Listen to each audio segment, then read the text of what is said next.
Hi friends, இன்றைக்கான அரசியல் தகவலை பார்த்துடலாமா?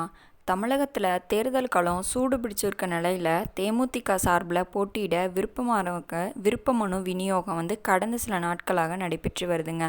ஆனால் கூட்டணி குறித்த தெளிவான முடிவு இன்னும் எட்டப்படாதனால கட்சி நிர்வாகிகள் மத்தியில் பெருந்தொய்வு ஏற்பட்டிருக்கு.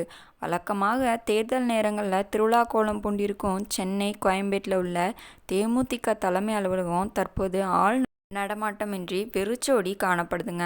அரசியல் வட்டாரத்தில் ஆச்சரியத்தை ஏற்படுத்தியிருக்கு.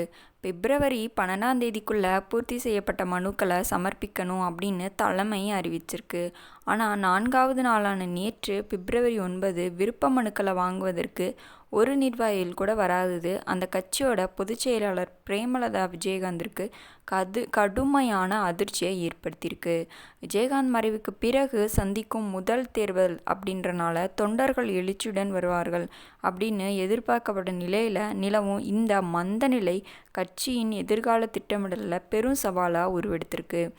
கேப்டன் இறந்ததுக்கப்புறம் கட்சி இருக்குது, ஆனால் கட்சியில் தொண்டர்கள் இருக்காங்களா இல்லையானே தெரியல. ஒரு சரியான சோகமான செய்தி தான் இது. இதை பற்றி நீங்கள் என்ன நினைக்கிறீங்க அப்படின்றத கமெண்ட் பாக்ஸில் கண்டிப்பாக கமெண்ட் பண்ணுங்கள். அதே மாதிரி 2026 தேர்தலில் உங்கள் ஓட்டு யாருக்கு, அதே மாதிரி யார் ஜெயிக்க போகிறாங்க, யாருக்கு மக்கள் நல்லது செய்ய போகிறாங்க அப்படின்னு நீங்கள் நினைக்கிறீங்களோ அந்த கட்சி அந்த பேரை கண்டிப்பாக கமெண்ட் பாக்ஸில் கமெண்ட் பண்ணுங்கள். மேலும் நாளைக்கு வேறு ஒரு தலைவர் வேறு ஒரு கட்சியை பற்றி பார்க்கலாம்.